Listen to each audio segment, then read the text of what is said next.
अक्सर लोग सवाल पूछ रहे होते हैं कि हम स्लीव करवाएँ कि बाईपास करवाएँ और दोनों में क्या डिफ़रेंस है? तो मैंने सोचा कि एक शॉर्ट सी वीडियो बना लें ताकि दोनों के डिफ़रेंसेस आपको मालूम हो जाएँ।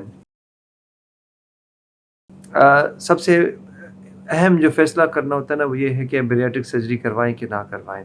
उसके बाद फिर ये अगला फ़ैसला ये होता है कि स्लीव करवाएँ कि बाईपास करवाएँ। देखिए, दोनों में फ़र्क ये है, सबसे पहला स्लीव में हम स्टमक को रिड्यूस कर देते हैं और उसको छोटा बना देते हैं।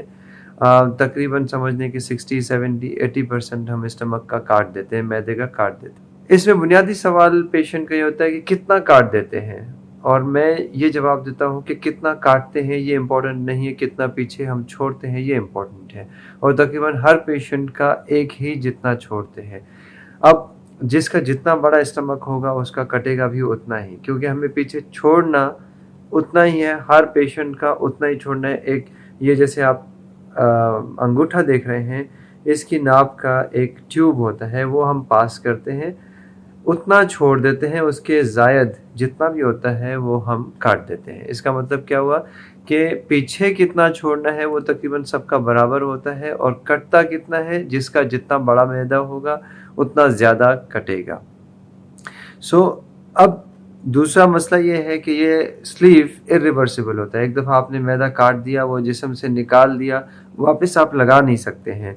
ये रिलेटिवली सिंपल प्रोसीजर है as compare to the gastric bypass, लेकिन इसके अंदर तकरीबन 30-40% लोग वज़न को दोबारा गेन कर लेते हैं। साल, 2 साल, 3 साल के बाद दोबारा से वज़न उनका बढ़ना शुरू हो जाता है, जिसकी वजह ये है कि वो फिर बड़े से निवाले लेना शुरू कर देते हैं, और साथ में कोल्ड ड्रिंक, पानी उसके ऊपर लगाना शुरू कर देते हैं। लिक्विड कैलोरीज़ हैं, जैसे कि मीठा है, चिकनाई है, कोल्ड ड्रिंक्स हैं, ये लेना शुरू कर देते हैं, जिसकी वजह से आहिस्ता-आहिस्ता वज़न दोबारा शुरू हो जाता है बढ़ना, क्योंकि स्लीव के अंदर हमने छोटी आंत जहाँ पे ये सारी चीज़ें जज़्ब होती हैं, उसको हमने कुछ भी नहीं किया है, जिसकी वजह से 30-40% लोग वेट रिगेन करते हैं। और डायबिटीज़ के अंदर भी इसका इफ़ेक्ट तब शुरू होता है जब पेशेंट का वज़न गिरना शुरू हो जाता है आहिस्ता-आहिस्ता, तब डायबिटीज़ पे वज़न आना फ़र्क आना शुरू हो जाता है। लेकिन इसके इसके निस्बतन गैस्ट्रिक बाईपास में हम स्टमक का ना सिर्फ मैदे का साइज़ छोटा करते हैं और छोटा पाउच बना देते हैं, बल्कि जो हमारी छोटी आंत है, अब इस छोटी आंत की लंबाई तकरीबन 6 से 7 मीटर होती है, और इसका जो शुरुआती 1-2 मीटर होता है, उसके अंदर ज़्यादा से ज़्यादा हमारी शुगर्स, फैट्स, मिठास और चर्बी, चिकनाई ये हज़म होती हैं, जज़्ब होती हैं वो।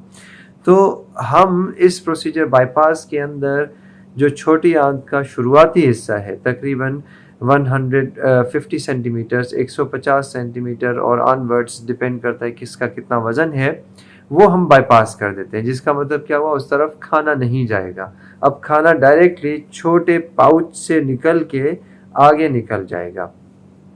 तो अगर कोई पेशेंट बिलफर्ज मीठे और चिकनाई पे दोबारा से वापस आना शुरू हो जाता है, तो थोड़ी सी एडिशनल प्रोटेक्शन ये दे देता है एज़ कम्पेयर टू स्लीव, क्योंकि अगर बहुत ज़्यादा मीठा चिकनाई होगा तो वो उसमें से कुछ जज़्ब होगा और कुछ वैसे ही पॉटी के अंदर निकल जाएगा।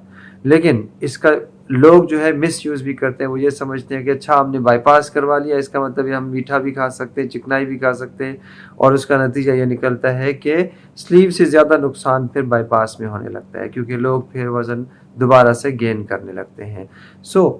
मकसद करने का ये है कि इस प्रोसीजर में हमने एडिशनल 15% सिक्योरिटी दे दी, जिसका मतलब ये हुआ कि ये भी 0% यानी 100% सक्सेसफुल नहीं है। इसके अंदर भी 10 से 15% लोग लॉन्ग टर्म में 2 साल, 1 साल, 4 साल ऑनवर्ड्स वो दोबारा से वज़न गेन करना शुरू कर देते हैं, और जिसकी वजूहात मैंने आपको बता दी। लेकिन इसका फ़ायदा मेनली है डायबिटीज़ के अंदर, क्योंकि विद इन 1 और 2 वीक्स, 1-2 हफ्ते के अंदर ही शुगर बेहतर होना शुरू हो जाती है बिकॉज़ ऑफ दिस बाईपास। उसके डिफरेंट मैकेनिज़म्स हैं। ये बुनियादी फ़र्क है। तो हम किस तरह से फ़ैसला करें कि हमें क्या करना चाहिए? देखिए, अगर पेशेंट डायबिटिक है, मीठे का बहुत शौक़ है उसको, या वेट उसका हाई है, मतलब बीएमआई उसका 40 प्लस है, तो उसके अंदर हम प्रेफ़र करते हैं बाईपास करना।